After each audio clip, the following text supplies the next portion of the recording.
கஞ்சா சங்கருக்கு போட்ட 17-18 வழக்கிலும் ஒவ்வொன்றாக பெயில் கிடைத்துக் கொண்டிருந்தது. இந்த கிளாம்பாக்கம் அவதூறு பரப்பிய விவகாரம் தொடர்பாகத்தான் ஹைகோர்ட்ல குண்டாஸை உடைக்கும் வழக்குல வாத பிரதிவாதங்கள்லாம் நடந்துச்சு.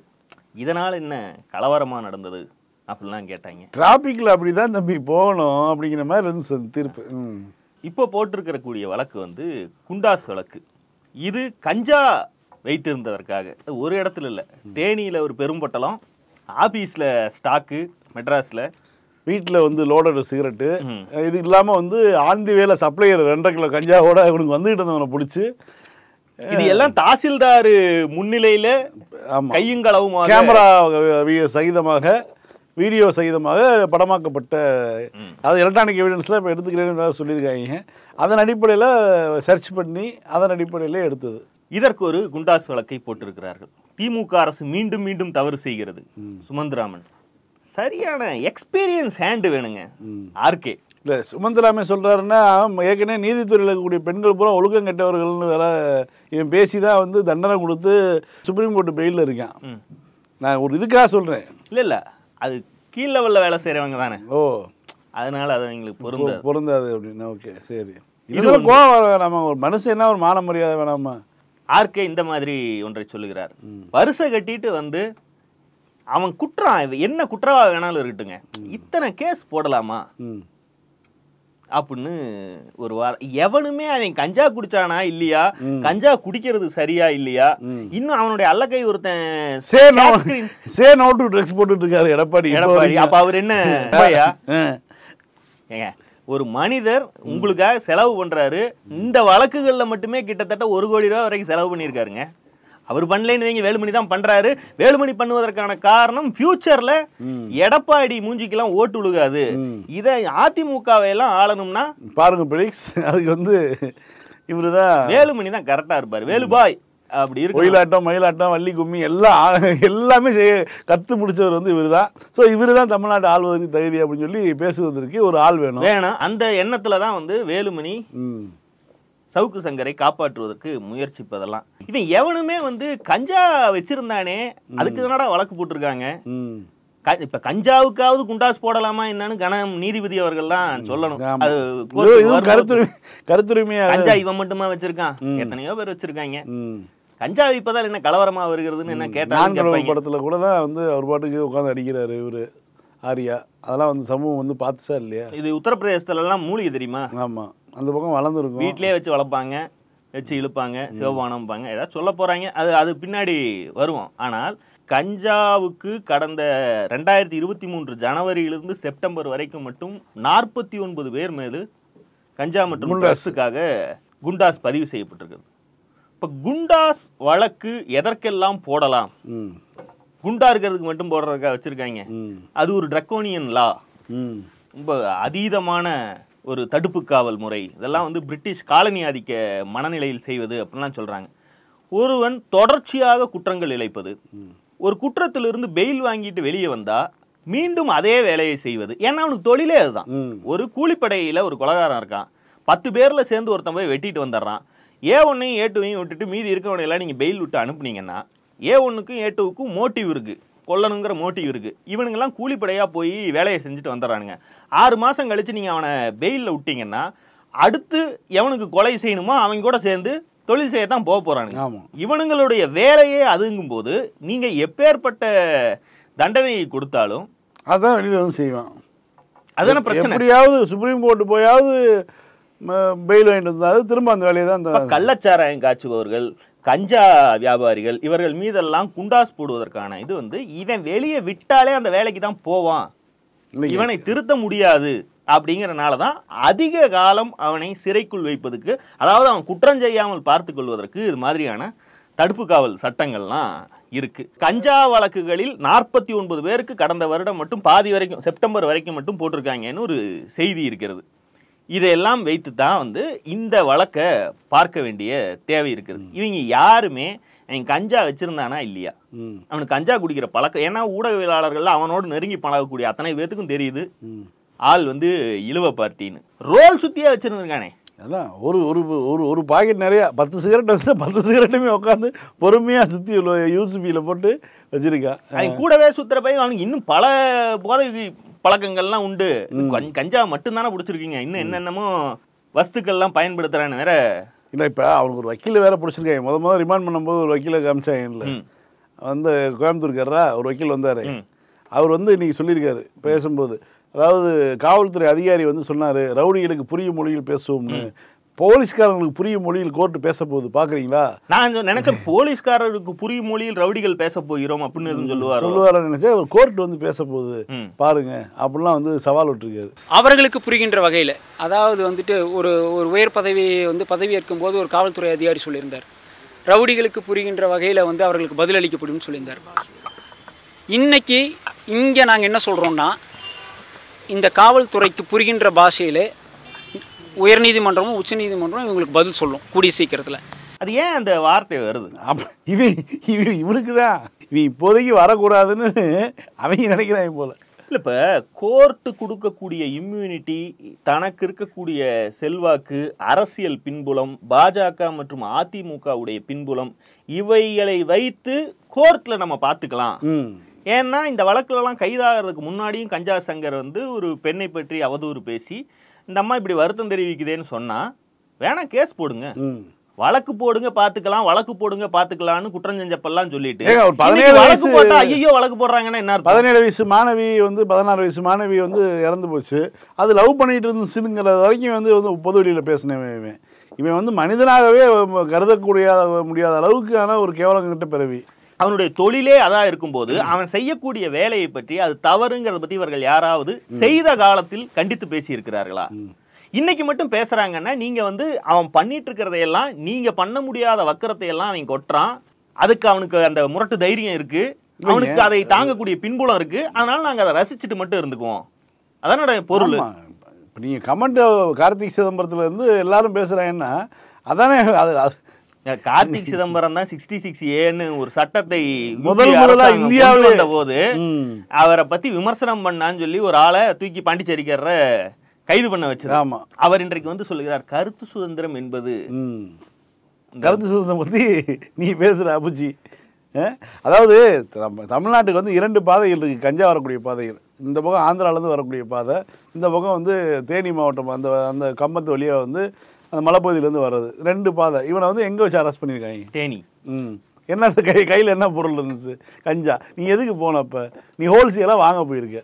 இல்லை, அவனுடைய நண்பர்களுக்கு கொடுத்து விடவா வேணுமா? இன்னைக்கு கூட ஒரு ஸ்கிரீன்ஷாட் வேணாங்கிறவனுக்கு கூட இல்லை, வாங்கி இழுங்கிறான். இன்னைக்கு ஒரு ஸ்கிரீன்ஷாட் வந்துச்சு, கஞ்சா வேணுமா ஐ பிரிங்கிங் அப்படி. என்னடா பிரிங்கிங்? என்னை பொறுத்த வரைக்கும் இவன் இந்த வழக்குன்னு இல்லை, எந்த வழக்கில் சிக்கி ஆதாரபூர்வமாக மாட்டினால் கூட இவனுக்கு சொம்படிக்கக்கூடிய ஆசாமிகள் அவனுக்கு முட்டு கொடுக்கத்தான் செய்வார். அதில் தான் அந்த வக்கீலே கதை சொல்கிறாங்களே, அவர் வந்து காலையில் 4 மணிக்கெல்லாம் எழுப்பி வண்டியில் ஏற்றி கூட்டு போகிறாங்க வாய்தாக்கு. பந்தோபஸ்துக்கு வர பெண்கள்லாம் எவ்வளோ பாவம். இவன் தானே கோயம்புத்தூரில் இருக்கும்போது நான் புழலில் தான் இருப்பேன் பண்ணுவேன்ட்டு வந்தாங்க. இப்போ மார்த்தாண்டத்துக்கு இப்போ போகணும்னா காலையில் 4 மணிக்கு எழுப்பாமல் எத்தனை மணிக்கு கூட்டிகிட்டு போவாங்கலாம்? ஃப்ளைட்டில் எதுவும் கூட்டிகிட்டு போகணுன்னு விரும்புகிறானா? அதை ஒரு குற்றச்சாட்டாக வைக்கிறாங்க. நம்ம திமுகவினுடைய துணை பொதுச் செயலாளர் அவ்வளோ பெரிய பொறுப்பில் இருந்தவர் சேலம் வீரவண்டி ஆரம்பம், அவரையும் தான் வேன் வச்சு சுத்த விட்டாங்க. இவங்களுக்கெல்லாம் ஜெயலலிதா தாங்க கரெக்ட். சுட்டுக் கொள்வதன் சுகானுபவங்கள் அப்படின்னு சுமந்திராமன்லாம் வந்து கட்டுரை எழுத ஆரம்பிச்சிருப்பாங்க. ஆமாம், அதாவது வழக்கு போடுங்க அப்படின்னு சவடால் விடக்கூடிய ஒரு ஆசாமியை வழக்கு தானே போடுறாங்க, வேற என்ன செய்ய முடியும்? அப்போ நீதித்துறையுடைய இம்யூனிட்டி இருக்கிறது, அரசியல் கட்சிகளுடைய பணபுலமும் பக்கபுலமும் இருக்கிறதுன்னு என்ன வேண்டுமானாலும் பேசலாம்.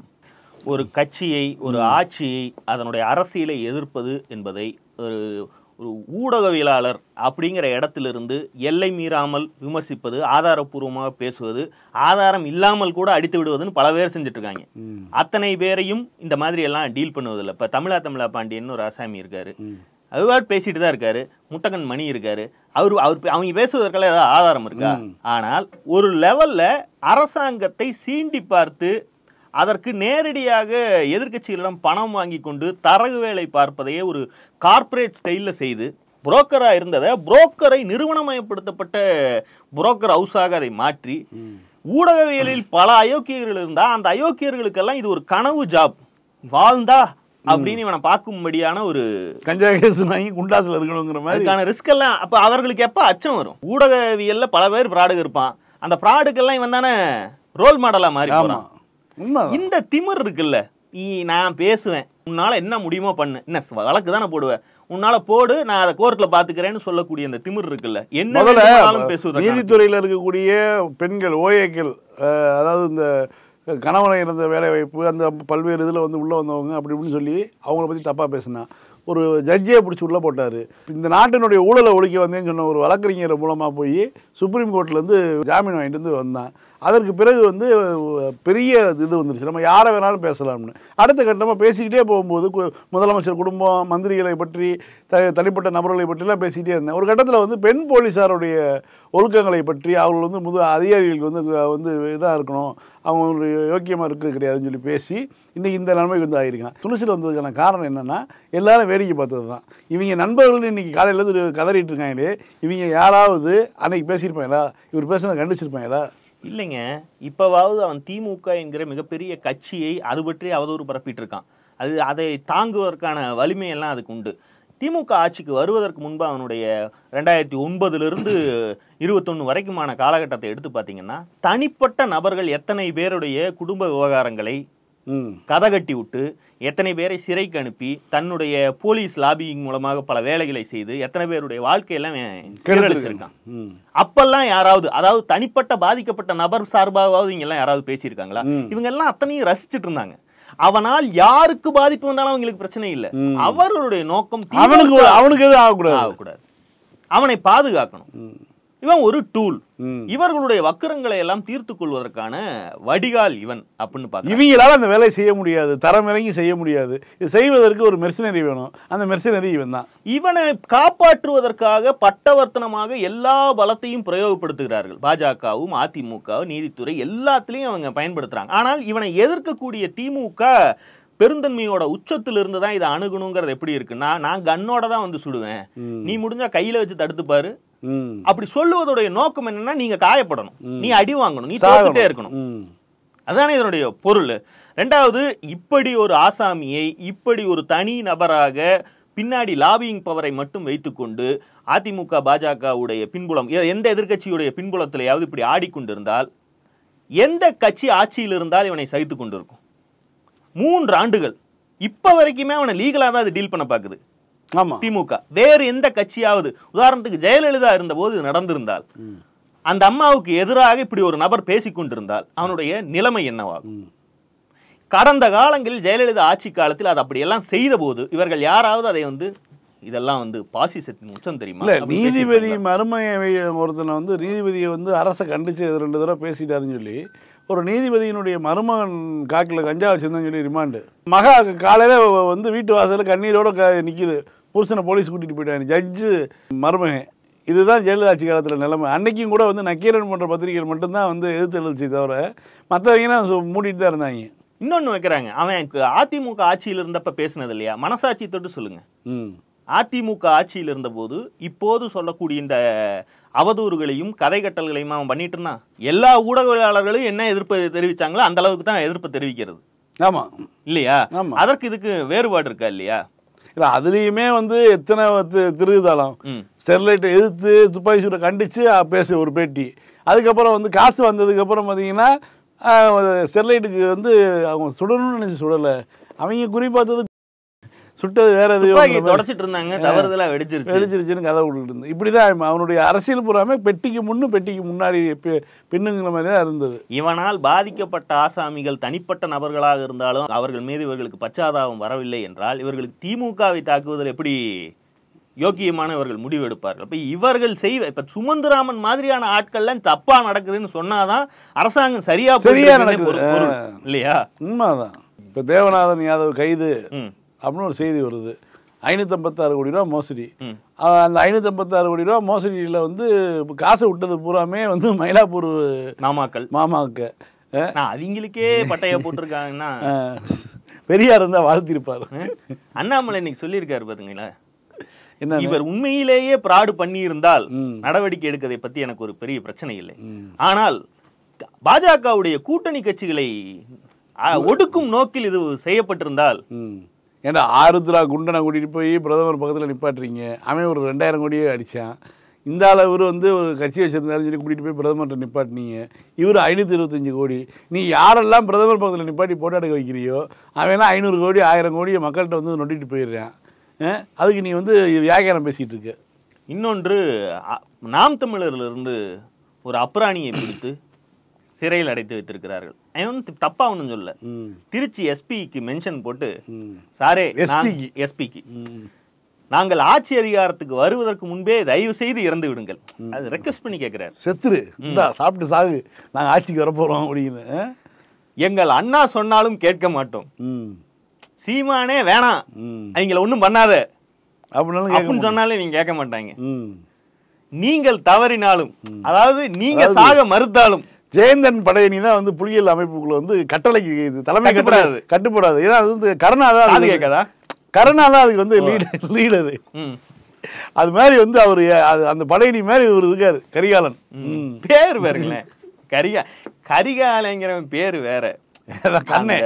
மண்ணை வந்து கால் எரிஞ்சு போயிருங்கிறதுனால ஒரு காரண பெயர் அது. இங்க கரிகாலன் என்ற கால் கருப்பா இருக்கவன்லாம் கரிகாலனடா.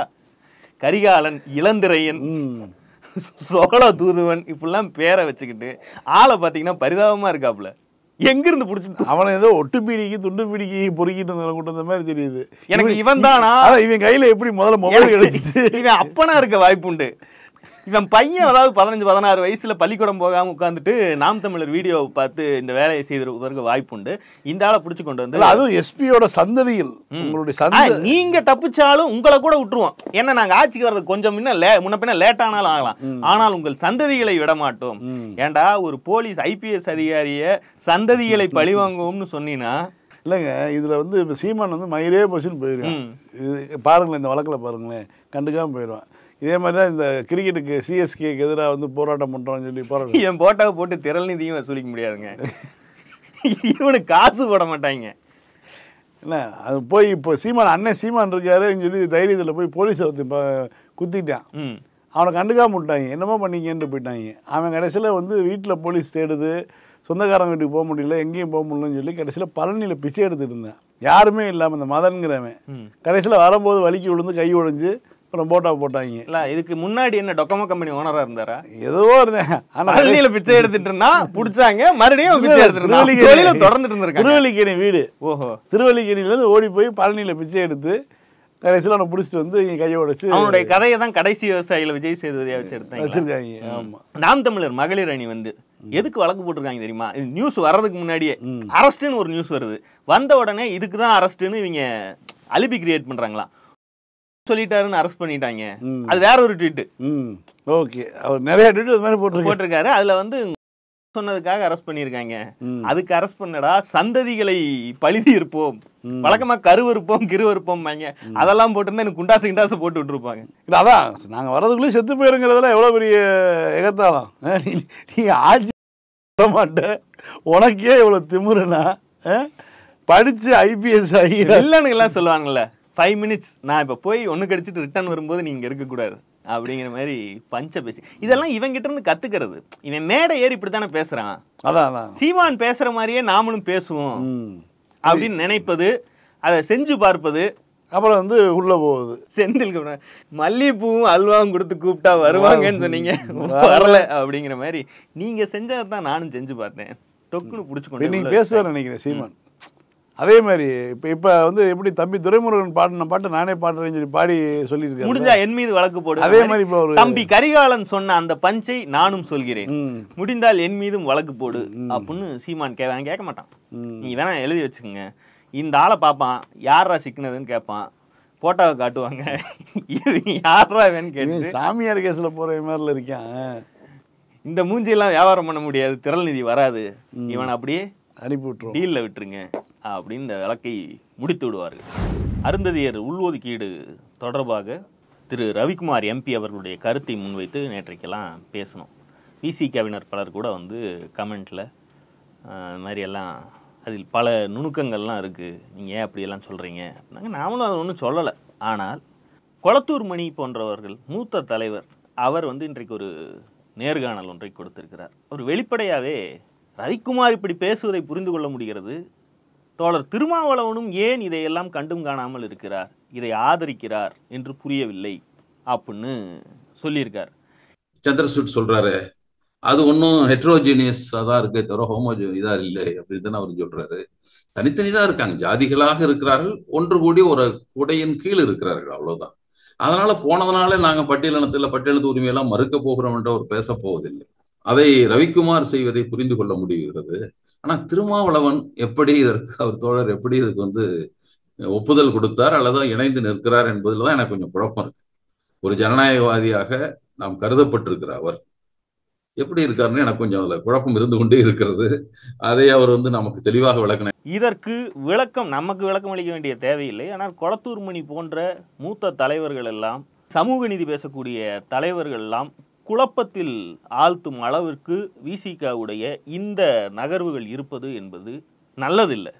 இங்கு இருக்கக்கூடிய தலித் அரசியலுக்கு ஆரோக்கியமான போக்கு இல்லைங்கிறதான் பார்க்க முடியும். ஏன்னா நேற்று இரவு மீண்டும் ஒரு நீளமான பதிவு ஒன்றை ரவிக்குமார் போட்டிருக்கிறார். அருந்ததியர் தகவல் பிழைகளுடன் ஆமா, அருந்ததியர் சமூக தலைவர்களே சிந்தியுங்கள், பாஜகவின் துரோகத்தை மூடி மறைக்காதீர்கள்னு தொடங்குறார். பாஜகவின் துரோகத்தை மூடி மறைக்காதீர்கள் என்றால் இந்த டாபிக் எந்த இடத்தில் தொடங்கி இருக்க வேண்டும்? பாஜக உள்ஒதுக்கீடு விவகாரத்தில் இந்தியாவில் இருக்கக்கூடிய தலித்துகளுக்கு துரோகம் இழைக்க போகிறது அப்படின்னு இது தொடங்கி இருந்தா இத்தனை குழப்பங்களே வந்திருக்காது. சுப்ரீம் கோர்ட்டின் தீர்ப்பை முதல் நாள் ஆதரித்துவிட்டு பிறகு மெதுவாக அந்த தீர்ப்பை ரிவ்யூ போகணும் அப்படின்னு பேச போகும்போது தான் இந்த தீர்ப்பின் எந்த பகுதி விசிகாவுக்கு பிரச்சனையாக இருக்கிறது, திரு ரவிக்குமாருக்கு பிரச்சனையாக இருக்கிறதுங்கிற டாபிக்கே வருது. அப்போ அவர் தெளிவா விளக்கி இருக்கலாம், இதில் இருக்கக்கூடிய கிரிமிலேயரை நாங்கள் எதிர்க்கிறோம். ஆமா, நாங்களும் தான் எதிர்க்கோம், எல்லாரும் தான் எதிர்க்கோம். முற்போக்கு பேசக்கூடிய அத்தனை பேரும் கிரிமிலேயர் எந்த பட்டியலுக்கு வந்தாலும் அதை எதிர்க்கிறதுங்கிறதுல உறுதியா இருக்கும். ஆனால் ஒரு கட்டத்தில் அதையும் சொல்லிட்டு சப்கேட்டகரைசேஷன் இதுவே தவறு, அது தவறு என்றால் உள்ஒதுக்கீடே தவறு, அது ஒரு குழப்பமான சூழல்ல நிப்பாட்டுறாங்க. இவங்களுடைய கருத்து, அருந்ததியருக்கான உள்ஒதுக்கீட்டை ஆதரிக்கிறோம், அவர்களுக்கு 3 விழுக்காடு கொடுத்தது அவருடைய மக்கள் தொகையின் அடிப்படையில் சரி, தமிழ்நாட்டில் இதை பற்றி எங்களுக்கு ஒரு பிரச்சனை இல்லை, ஆனால் தேசிய அளவில் பஞ்சாப்ல எங்களுக்கு பிரச்சனை அப்படின்னா நீங்க என்ன ஆரம்பிச்சிருக்கணும், பஞ்சாப்ல கொடுத்த உள்ஒதுக்கீடு சரியில்லை இல்ல, எல்லாத்தையுமே ஸ்பெசிஃபிக்காக தான் நீங்க பார்க்கணும். பஞ்சாபில் சமர் கம்யூனிட்டியை சேர்ந்தவர்களுக்கு இதனால் பாதிப்பு ஏற்படும் என்றால் சமர் கம்யூனிட்டிக்கு பாதிப்பு ஏற்படாத அளவு அந்த ரோஸ்டரை மாற்ற வேண்டும் அப்படிங்கிற கோரிக்கையும் அதற்கான போராட்டங்களும் நியாயமானது. தமிழ்நாட்டில் பலனளிக்கக்கூடிய பல்வேறு மாநிலங்களில் பட்டியலுக்குள்ளேயே பாதிக்கப்பட்டிருக்கக்கூடிய சமூகங்களுக்கு பலனளிக்கக்கூடிய ஒரு முறைமையவே தவறு என்று பேசுவது, சமூகத்தாலே ஒதுக்கி வைக்கப்பட்ட சமூகங்களை அதற்கான உள்ஒதுக்கீட்டை எதிர்ப்பது, அந்த தீர்ப்பை வரவேற்கக்கூடிய தீர்ப்பை சீராய்வு செய்ய வேண்டும் என்று சொல்லும் போது கண்டிப்பா அதனுடைய உள்நோக்கம் என்ன என்று பார்க்கப்படும். அது வெறுமனே திருமாவளவன் ஒரு லெட்டரோட போய் ஒன்றிய அமைச்சரவையில் பங்கு பெற்று இருக்கக்கூடிய தலித் தலைவர்களை எல்லாம் சந்திக்கிறார். அந்த லெட்டர்ல பிரச்சனை இருக்கா அப்படின்னு கேட்டா அதுல குழப்பங்கள் இருக்கு. ஆனால் ரவிக்குமார் தொடர்ச்சியாக பேசுவது என்பது பிரச்சனைக்குரியதாகவே தான் இருக்குது. அதுக்கு திருமாவளவன் பொறுப்பேற்பாரான்னு நமக்கு தெரியல. அது படிக்கும்போது உச்சநீதிமன்றம் தீர்ப்பளித்த இந்த ஒரிஜினல் வழக்கு பஞ்சாப் மாநிலத்திலிருந்து அப்பீல் செய்யப்பட்டது. இங்கே உள்ள அருந்ததியர் சமூக மக்களை ஒத்தவர்கள் தான் பஞ்சாபில் உள்ள சமார் சமூகத்தினர்னு சொல்றார். இது உண்மை அல்ல. சமார் என்பது வசை சொல்லாக பயன்படுத்தக்கூடிய அளவில் இருப்பதால் அவர்கள் ஜாதவ் என்றும் தங்களை கிளைம் செய்து கொள்கிறார்கள். வழக்கம் போல ஒவ்வொரு ஜாதிக்கும் ஒரு பின்னணி எழுத்துக்குவாங்கல்ல, அவர்கள் கிருஷ்ணரோடு கனெக்ட் பண்ணி ஜாதவர்கள் யாதவர்களுடைய இன்னொரு இதுதான் அப்படிங்கிற அளவுல சொல்லி தலித்துகள் தான், ஆனால் எங்களை இழிவாக சமர் என்று குறிப்பிடக்கூடாது அப்படின்னு ஜாதவும் சமரும் ஒன்றுதான். சமருங்கிற கேஸ்டுக்குள்ளதான் ஜாதவ்ங்கிற பட்ட பேர் மாதிரி இங்க தேவேந்திர குல எல்லாரும் பேர் மாற்றம் பண்ணிக்கிட்ட மாதிரி அது மாதிரியான ஒன்றுதான் வைங்களேன். இப்போ சமர் சமூகத்தினர் இந்த குறிப்பாக இந்த பஞ்சாப்ல அதனுடைய மக்கள் தொகையில் 12% இருக்கிறார்கள். உத்தரப்பிரதேசத்துடைய மக்கள் தொகையில 14% இருக்கிறார்கள். ராஜஸ்தான்ல 11%, மத்திய பிரதேசம், ஹரியானா மாநிலங்கள்ல 10% இருக்கக்கூடிய சாதி. அதாவது இரட்டை விழுக்காடு எல்லா மாநிலங்களிலும். ஒட்டுமொத்த பாப்புலேஷன்ல இரட்டை விழுக்காட்டை தாண்டிய சாதிகள். இன்னும் குறிப்பாக அந்தந்த மாநிலங்களுடைய மொத்த தலித் பாப்புலேஷனில் சரிவாதி இருப்பவர்கள். உதாரணத்துக்கு தமிழ்நாட்டில் 24% தலித் பாப்புலேஷன் இருக்கிறது என்றால் அதில் 90 லட்சத்துக்கும் மேல் 90 லட்சம் கிறிஸ்தவர்களாக மாறியவர்களையும் சேர்த்தா 1.10 கோடி வரும் என்று கணக்கு சொல்லுகிறார்கள். இது 12%. தமிழ்நாட்டுடைய ஒட்டுமொத்த மக்கள் தொகையில் 12%. தமிழ்நாட்டிலுடைய தலித் பாப்புலேஷன்ல பாதி 50 விழுக்காட்டுக்கும் மேல் இருக்கக்கூடிய ஆதி திராவிடர் மற்றும் பறையர் சமூகத்தை ஒத்ததுதான் சமார் சாதி. அதுதான் சொல்லக்கூடிய செய்தி. அவர்களும் தோல் தொடர்பான தொழிலை பூர்வீகமாக கொண்ட ஒரு கம்யூனிட்டி. இவர்களை அருந்ததியர் சாதியை போன்றவர்கள்னு சொல்லுவதே அடிப்படையில எந்த விதமான லாஜிக்குமே இல்லாது. இங்கு 90 லட்சத்துக்கும் மேல் பறையர் மற்றும் ஆதி திராவிடர் சமூகத்தினர் இருக்கிறார்கள் என்றால் இங்க இவர்களுடைய எண்ணிக்கை 20 லட்சம் தான் இருக்கு. பட்டியல் சமூகத்தினுடைய பர்சன்டேஜ்ல அது மைனாரிட்டி. அவர்களை விட தேவேந்திர குல வெள்ளாளர்கள் அதிகமாக இருக்கிறார்கள். இங்கே பட்டியலுக்குள்ளேயே மைனாரிட்டியாக இருக்கக்கூடிய அருந்ததியினரை பெரிய மாநிலங்கள், வட இந்தியாவுடைய 4-5 பெரிய மாநிலங்களில் பட்டியல் சமூகத்தில் சரிபாதிக்கு மேல் இருக்கக்கூடிய சமார் சாதியுடன் ஒப்பு வைத்து பேசுவது என்பது ஆபத்தான ஒன்று, உள்நோக்கம் கொண்டது. பஞ்சாப் மாநில அரசு செய்த சப்கேட்டகரைசேஷன் எஸ்சி மக்களை பிரிக்கிறதுன்னு கூறிதான் இந்த சமார் மகாசபை என்ற அமைப்பு தான் இதை கோர்ட்டுக்கு சென்றது. இந்த உண்மை தெரிந்துதான் அருந்ததியினர் பேசுகிறார்களா அப்படின்னு அருந்ததியர் சமூகத்தினர், ரவிக்குமார் அருந்ததியினர் சமூகத்தை உள்ஒதுக்கீட்டை எதிருங்க, உங்களை போலவே இருக்கக்கூடிய சாதிகள் தான் வட இந்தியாவில் எதிர்க்கிறார்கள், நீங்களும் அதை எதிர்த்து பேசுங்கள்னு, இதை வரவேற்காதீர்கள்னு வெளிப்படையா பேசுறார். இதுக்குதான் நேற்று எங்களை ஏமாத்திட்டாங்கன்னு முருகன் சொன்னாருன்னு சொல்லி ஒரு ஃபோர் பிளே பண்ணிட்டு அடுத்த நாள் இந்த இதை போடுறாரு. அவர் இன்னொரு விளக்கத்தை சொல்றார். பஞ்சாபில் எஸ்சி பட்டியலில் 39 சாதிகள் உள்ளன. 2011 சென்சஸின் படி 25% இடஒதுக்கீடு அவர்களுக்கு வழங்கப்படுகிறது. 1975 இந்த 25% இடஒதுக்கீட்டை இரண்டாக பங்கி 12.5% மஜ்பி சீக்கியர்களுக்கும் வால்மீகிகளுக்கும் பஞ்சாப் மாநில அரசு கொடுத்து விட்டது. மீதி இருக்கக்கூடிய 12.5% சமார் உள்ளிட்ட 37 சாதிகளுக்கு கொடுக்கப்பட்டிருக்கிறதுன்னு சொல்றார். பஞ்சாபுடைய இடஒதுக்கீட்டு பங்கீடு முறையை பற்றி தமிழ்நாட்டில் இருக்கக்கூடிய பலருக்கே பட்டியல் சாதிக்குள்ளே நடக்கக்கூடிய ஒடுக்குமுறைகள் எங்கிருந்து எது வரைக்கும் நடக்குதுங்கெல்லாம் புரியாது. பஞ்சாப்ல என்ன நடக்குதுங்கிறத நாம் பேசுவது என்பது, இங்கிருந்து பேசுவது, அதை புரிந்து கொண்டு அருந்ததியர் விட்டுக் கொடுக்க வேண்டும் என்று பேசுவதெல்லாம் எந்த விதத்துல பொருத்துப்பாடுடையதா இருக்கும். மஜ்பி சீக்கியர்கள்ங்கிறவங்க வால்மீகி கம்யூனிட்டியை சேர்ந்தவர்கள். அதற்கப்புறம் சீக்கிய மதத்தை காலகாலமாக தழுவி கொண்டவர்கள். அங்கு சீக்கிய மாநிலமாக அது இருப்பதால் மஜ்பி சீக்கியர்களுக்கு தலித்துகளுக்குள் உள்ஒதுக்கீட்டை கொடுத்து விட்டார்கள். இதனால் சமார் உள்ளிட்ட சாதிகள் பாதிக்கப்படுகின்றன அப்படிங்கறதான் இவருடைய வாதம். உண்மையில் சமார் தான் அங்க இருக்கக்கூடியதுல 13% பாப்புலேஷன் இருக்காங்க. மஜ்பி சீக்கியர்கள் 10% இருக்கிறார்கள். வால்மீகிகள் சீக்கியர்களாக மாறாத இந்துக்களாக தொடர்கிற அந்த வால்மீகிகள் 3.5% இருக்கிறார். இந்த ரெண்டையும் சேர்த்தா தான், மஜ்பி சீக்கியர்களையும் வால்மீகிகளையும் சேர்த்தால்தான் சமாரையே தாண்ட முடியும் பாப்புலேஷன். அப்படி இருக்கும்போது இதை அருந்ததியர் சினாரியோல கொண்டு வச்சு பேசுவதற்கே லாஜிக்கே கிடையாது. மஜ்பி சீக்கியர்கள் மற்றும் வால்மீகிகளுக்கான உள்ஒதுக்கீட்டில் உண்மையிலேயே சமூக பொருளாதார அளவில் மஜ்பி சீக்கியர்கள் வால்மீகிகள் பின்னடைவில் இருக்கிறார்களா, அவர்களுக்கு கல்வி வேலை வாய்ப்பில் உரிய பிரதிநிதித்துவம் இல்லாமல் இருக்கிறதா என்பதையெல்லாம் ஆய்ந்தறியாமல் இந்த மாதிரி ஒரு 12.5% கொடுக்கிறார்கள் என்று வைத்துக் கொண்டாலும் கூட அதை கோர்ட்ல போய் நம்ம நிரூபிக்கணுமே தவிர அவர்களுக்கு கொடுப்பதே தவறு, அதனால இந்த உள்ஒதுக்கீடுங்கிற கான்செப்டே தவறுன்னு பேசுவது எப்படி சரியாகும்? தமிழ்நாட்டில் சரியா தானே பண்ணியிருக்காங்க. நீங்க அந்த சட்டம் முன்வடிவு வந்தப்பவே அந்த ஆலோசனை கூட்டத்தில் உள்ள இருந்ததாக சொல்றீங்க, ஆதரிச்சிருக்கீங்க. சுப்ரீம் கோர்ட் தீர்ப்பு வர வரைக்கும் ஆதரிச்சிருக்கீங்க. தமிழ்நாடு மாதிரியான ஒரு முற்போக்கு மாநிலத்தில் திமுக போன்ற ஒரு முற்போக்கு இயக்கம் இப்படி ஒரு உள்ஒதுக்கீட்டை சிறப்பான முறையில் வழங்கி இருக்கிறது என்றால் இதே மாதிரி மற்ற மாநிலங்களும் வழங்கணும். இது மாதிரி ஒன்றிய அரசு என்னைக்காவது வழங்கியிருக்கா? ஒரு பிராந்திய கட்சி தானே வழங்கியிருக்கு. அப்ப பிராந்திய கட்சி இப்படி வழங்க முடிகிறது என்றால் இதே மாதிரி அங்க வழங்கணும்னு கேட்பது வேறு.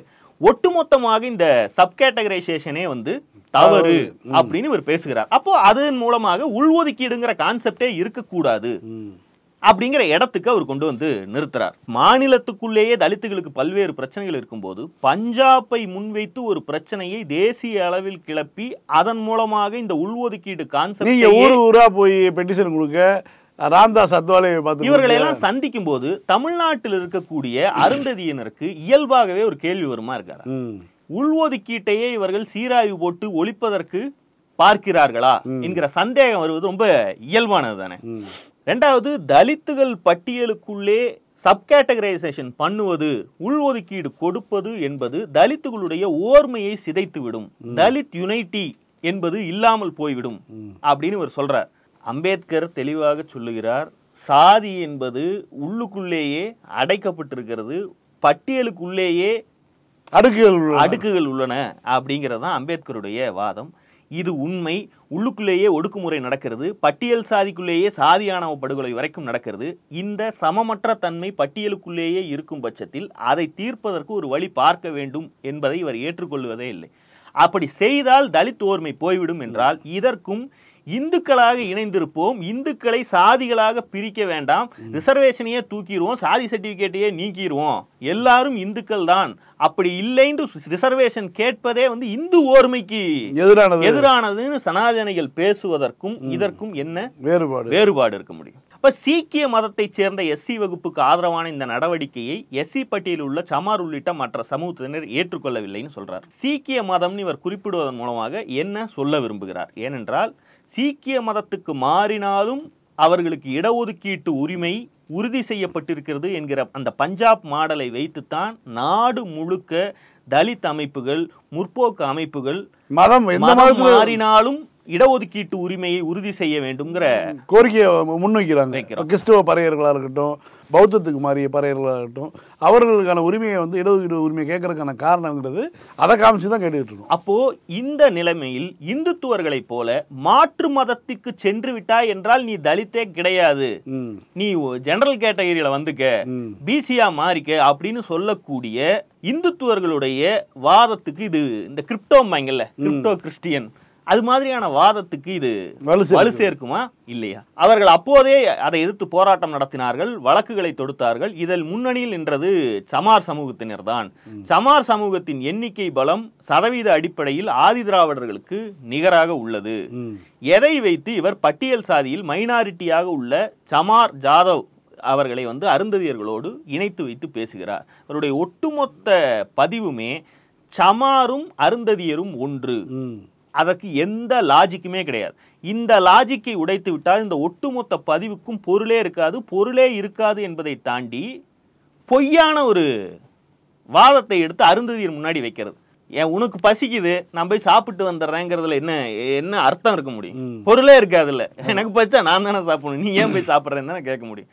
சமார்களை எந்த லாஜிக்கில், ஏன்னா சமார் தான் அந்த அம்மாவே, மாயாவதி, கஞ்சிராம் எல்லாம் சமார் சாதியை சேர்ந்தவர்கள். அவர் உத்தரப்பிரதேசத்தை ஆண்டே விட்டார்கள், இன்றைக்கும் வலுவான சக்தியாக இருக்கிறார்கள். இந்திய அளவில் ஒரு கம்யூனிட்டி, தலித் கம்யூனிட்டி, பெரிய கம்யூனிட்டினா அது சமார் தான். பல்வேறு மாநிலங்கள்ல வந்து இரட்டை எண்களாக இருக்கக்கூடிய ஒரு பெர்சன்டேஜ்ல இருக்கக்கூடிய ஒரு கம்யூனிட்டி, அவர்களை கொண்டு வந்து 3% இருக்கக்கூடிய 2.9 அருந்ததியரோட ஒப்பிட்டு அவங்க போராடுறாங்க, நீயும் வந்து போராடு, மாயாவதியை எதிர்த்துட்டாங்க, நீயும் வந்து எதிர்த்துரு அப்படின்னு சொல்லுவது உங்க நன்மைக்காக சொல்றேன், அதையும் உங்க நன்மைக்காக தான் சொல்றேன், புரிந்து கொள்கிறீர்களா இல்லையா அப்படிலாம் கேட்கிறாரு. இன்னொன்று, எஸ்சி சமூகத்துடைய நலன்களை இந்திய அளவில் வைத்துத்தான் புரிந்து கொள்ள வேண்டும். அதனால்தான் புரட்சியாளர் அம்பேத்கர் எஸ்சி பட்டியலில் மாற்றம் செய்யும் அதிகாரத்தை பாராளுமன்றத்திடம் அளித்தார். அம்பேத்கரின் அந்த நோக்கத்துக்கு எதிராக இந்த உச்சநீதிமன்றம் தீர்ப்பளித்திருக்கிறது. அதாவது முக்கியமான பாயிண்ட், மாநிலங்களுடைய உள்ளுதுக்கீட்டு உரிமையை வந்து உச்சநீதிமன்றம் உறுதி பண்ணியிருக்கு. இவர் அதுக்கு எதிராக வந்து அம்பேத்கரே வந்து பாராளுமன்றம் தான் முடிவு பண்ணணும்னு சொன்னான்னு சொல்லி அம்பேத்கர் சொன்னதாக சொல்லாத விஷயத்தை வந்து கோர்த்து விட்டுருக்காரு. அம்பேத்கர் வந்து அவர் இருந்த காலத்தில் அவர் ஒன்றிய அரசுடைய அமைச்சராக இருக்கிறார். அவர் பாராளுமன்றத்திடம் அதற்கான அதிகாரம் இருக்க வேண்டும் என்று கருதியதற்கான காரணம், தான் இருக்கும் வரைக்கும் இதில் எந்த பிரச்சனையும் வராதுன்னு அவர் நம்புறதுனால தான். அவர் வந்து அரசியலமைப்பு சட்டத்தையே கொடுக்கும் போது, நான் இந்த ஜெனரேஷனை தான் நேஷன் என்று கருதுகிறேன், நாளைய தலைமுறைக்கு வேறொரு நேஷன் உருவாகும். அந்த நேஷனுக்கான சட்டங்கள் திருத்தி எழுதுவதற்கான வாய்ப்போடு இந்த அரசியலமைப்பு சட்டத்தை உருவாக்குகிறேன். அவர் பங்கு வகித்த ஒன்றிய அரசு தலித்துகளுக்கு எதிராக செயல்படாதான்னு அவர் நம்புவதற்கான ஒரு வாய்ப்பு இருக்கு. இன்றைக்கு தலித்துகளுடைய தலைவிதியை பாஜக ஆளும் ஒன்றிய அரசு நிர்ணயிப்பதுதான் வந்து அம்பேத்கர் விரும்பினாரா? அதுதான் வந்து அம்பேத்கருடைய கொள்கை பிரகடனமா? அப்ப அம்பேத்கர் சொல்லாத ஒன்றை ஒன்றிய அரசிடம் எல்லா அதிகாரங்களும் குவிந்திருக்க வேண்டும் அவர் சொல்லியிருந்தாலும் கூட அதை தமிழர்களாகிய திராவிடர்களாகிய நாம் எப்படி ஏற்றுக்கொள்ள வேண்டும்? மொழி உரிமை விவகாரமாகட்டும், மாநில சுயாட்சி பற்றியோ அம்பேத்கருக்கு இருக்கக்கூடிய கருத்துக்களை விட மிக முற்போக்கான கருத்துக்கள், பிராந்திய நலன் சார்ந்த கருத்துக்கள் திராவிட இயக்கத்துக்கு இருக்கு. அதைத்தான் நம்ம ஏற்றுக்க முடியும். தமிழர்கள்ல யாருமே இந்த விவகாரத்துல எல்லாம் அம்பேத்கரோடு உடன்பட முடியாது. இறுதியில் இன்னொரு விஷயம் சொல்றார். 2009ஆம் ஆண்டு அன்றைய முதலமைச்சர் கலைஞர் அவர்கள் கூட்டிய அனைத்து கட்சி கூட்டத்தில் அருந்ததியர் உள்ளொதுக்கீட்டை ஆதரித்த கட்சி விசிக. எழுச்சி தமிழரும் நானும் அந்த கூட்டத்தில் பங்கேற்றோம். விசிக எதிர்த்திருந்தால் இந்த சட்டமே வந்திருக்காது என்பதை நான் நினைவுபடுத்த விரும்புகிறேன்ங்கிறது நேரடியாக ஒரு மாதிரியான மிரட்டல் துணியில இருக்கு. நாங்க பார்த்து கொடுக்கலனா அது அன்னைக்கே வந்திருக்காது, இன்னைக்கு நீங்க எல்லாம் பேசுறீங்களான்னு கேட்கிற மாதிரியான ஒரு ஒரு டோன் வந்து இதுல வருது. இதுக்கு தேவையே இல்லை. அதாவது விசிகவை இதில் குறிவைத்து விமர்சிக்கிறார்கள் அல்லது அருந்ததியர் சமூகத்தை சார்ந்த கட்சியினர் எதிர்க்கிறார்கள் என்றால் அவர்கள் அதை இது பண்றது வேற. ஆனா அருந்ததியர் இடஒதுக்கீட்டை நாங்கள் ஆதரித்தது என்பது சமூக நீதியின் பார்ப்பட்டுங்கிறதா தான் இருக்கணுமே தவிர நாங்க அன்னைக்கு ஆதரிக்கலைன்னா அதெல்லாம் வந்திருக்காது தெரியுமா என்று கேட்பது எந்த ஒரு சாதி இந்துவினுடைய குரல் தான் அவர் பேசுறாரு. இந்திய அளவில் சமார், ஜாதவ் என அருந்ததியர் சமூகத்தை ஒத்த மக்கள் இந்த தீர்ப்பை எதிர்க்கின்றனர். உத்தரப்பிரதேசத்தில் செல்வி மாயாவதி எதிர்ப்பு தெரிவிக்கிறார் அப்படிங்கிறதான் அவர் திரும்ப திரும்ப சொல்லுகிறார். இது முழுக்க உண்மை அல்ல. வேறு வார்த்தைகளில் சொல்ல கஷ்டமா இருந்தாலும் அது பொய். ஜாதவ்கள் அருந்ததியவர்களை ஒத்தவர்கள் அல்ல. இந்த பொருத்தமில்லாத வாதத்தின் மீதுதான் ரவிக்குமாருடைய ஒட்டுமொத்த நேரேட்டிவும் செல்லுகிறது. அருந்ததியர் உள்ஒதுக்கீட்டை விசிக ஆதரித்தது, இன்றைக்கும் ஆதரிக்க வேண்டும், என்றைக்கும் ஆதரிக்க வேண்டும் என்பதுதான் முற்போக்காளர்கள் அத்தனை பேரும் அவர்கள் பேசக்கூடிய சமூக நீதிக்கு நியாயமான விஷயம். அதைத்தான் நாம் அத்தனை பேரும் எதிர்பார்க்கிறோம். மஜாபி சீக்கியர்களுடைய உள்ஒதுக்கீட்டால் சமார்களோ வேறு சில சாதிகளோ பாதிக்கப்படுகிறார்கள் என்கிற கருத்தை தெரிவிப்பது வேறு. அதை முன்வைத்து சப்கேட்டகரைசேஷன், உள்ஒதுக்கீடு போன்ற விவகாரங்களையே மொத்தமாக ஒழிக்க வேண்டும் என்று பேசுவது முற்றிலும் வேறான ஒன்று. இரண்டாவதாக இவர்கள் சொல்லக்கூடிய இந்த நோக்கம் வந்து உள்ஒதுக்கீடு கான்செப்டையே விசிக எதிர்க்கிறது என்பதாகத்தான் புரிந்து கொள்ளப்படும். அங்கேயும் இதை எதிர்ப்பவர்கள் எல்லாரும் இதே மாதிரியான ஒரு காரணத்துக்கு, இதுவரை நாங்கள் அனுபவித்ததை உள்ஒதுக்கீடு கொடுத்து அவர்களுக்கு சீல் பண்ணி கொடுக்காதீங்க, நாங்களே அதை அனுபவிப்போம்னு ரயிலில் வந்து சீட்டில் தூங்கிட்டு இருக்கவனை எழுப்பி விட்டு இன்னொரு ஆள் வந்துருச்சு உட்காரணும்னு சொன்னால் நான் எந்திரிக்க மாட்டேன்னு சொல்லக்கூடிய நினைப்பு தான் பார்ப்பனியத்தன்மை. 19ஆம் நூற்றாண்டின் தொடக்கத்தில் இதுதான் இருந்தது. உதாரணம் தான் அதுதான் அதுல இருந்து தான் இடஒதுக்கீடுனா என்ன அப்படிங்கிறது வந்து 4 பேர் உட்காந்து போற சீட்ல ஒருத்தன் படுத்துட்டு போறது தான் பார்ப்பனியம், எழுப்பி விட்டு 4 பேர் உட்கார வைக்கிறது தான் இடஒதுக்கீடு. அதைத்தான் இப்போது இவர்கள் வேறு விதமாக செய்கிறார்கள்.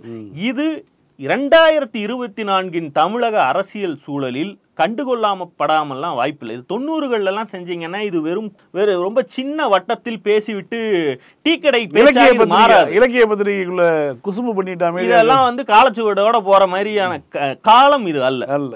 யூடியூப் காலத்தில் இந்த மாதிரியான விவகாரங்கள் கூட விலாவரியாக விவாதிக்கப்படும். நாளை சந்திப்போம். லைக் பண்ணுங்க, ஷேர் பண்ணுங்க, சப்ஸ்கிரைப் பண்ணுங்க, கமெண்ட் பண்ணுங்க. பாய்.